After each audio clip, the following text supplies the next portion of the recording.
Let's imagine two alien civilizations coexisting on a planet. What's that look like exactly?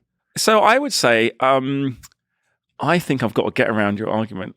Okay. Yeah, let's say that on this planet there's just like there's lots of available chemistry, and one life form gets emerges based on carbon and interacts, and there's an ecosystem based on carbon, and there's an orthogonal, and so it's planetary phenomena, which is what I think, right? But there's also one that goes on silicon, and because there's enough energy and there's enough stuff that these life forms might not actually necessarily compete evolutionarily.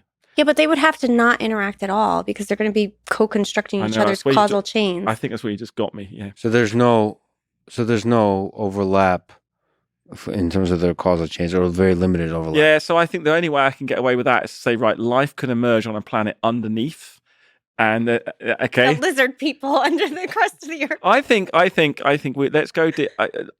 I think that, but look, as you can see, we disagree. So, and I think Sarah actually has convinced me because of that life is a planetary phenomenon. The emergence of life is a planetary phenomena, and actually, because of the way evolution and selection works, then nothing occurs in isolation. The causal chains interact, so there's a consensus model for life on the Earth. But you don't think you can place aliens from elsewhere can't you just place multiple alien civilizations on one planet? Right, but I think so you can take two origin life events that were independent and commingle them, but I don't think when you're talking about when you look at the interaction of that structure, it's like the same idea as like an experiment being an example of life, right? That's a really abstract and subtle concept. And I guess what I'm saying is life is information propagating through matter. So once you start having things interacting, they, in some sense, commingle and they become part of the same chain.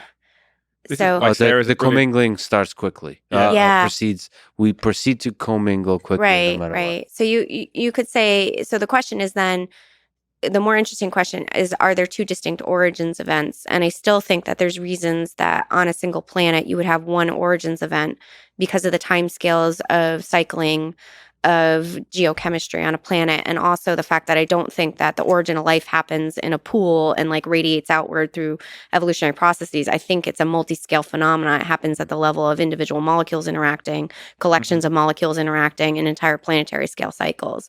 So life as we know it has always been multi-scale, and there's brilliant examples of individual mutations at the genome level changing global climate, right? So there's a tight coupling between things that happen at the largest scale of our planetary scale and the smallest scale that life mediates. But it still might be difficult within something you would call as a single alien civilization. There's species and stuff. But I think and they might not be able to communicate. But you're asking about life, not species, right? So, but what's the difference between one living civilization? This is almost like a category question. Yeah. Versus species, because it can be very different. The way evolution, because there's literally islands that you can evolve different kinds of turtles and stuff, and they can. So I guess what I'm saying is weird. If you look at the structure of two interacting living things, populations, and you look in their past and they have independent origins for their causal chain, then you would say one was alien, they have different independent origins events. But if you look at their future, by virtue of the fact they're interacting, their causal chains have become commingled. So that then in the future, they are not independent. Right. Right. So that's why you would even define them as aliens. So the structure across time is two examples of life become one example of life, because life is the entire structure across time. Right. But there could be a lot of variation within. Yeah. So the question we're all interested in is how many independent origins of a complexifying causal chain are there in the universe? See, but is the idea of origin is easy for you to define? Because when the species split in the evolutionary process, and you get like a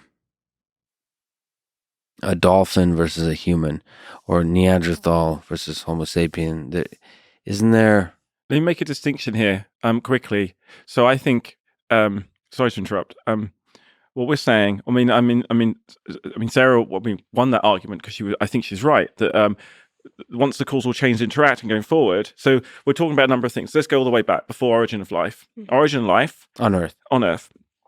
Chemistry emerges. There's all these. I would say there's probably mechanistically the chemistry is desperately trying to find any way to get replicators.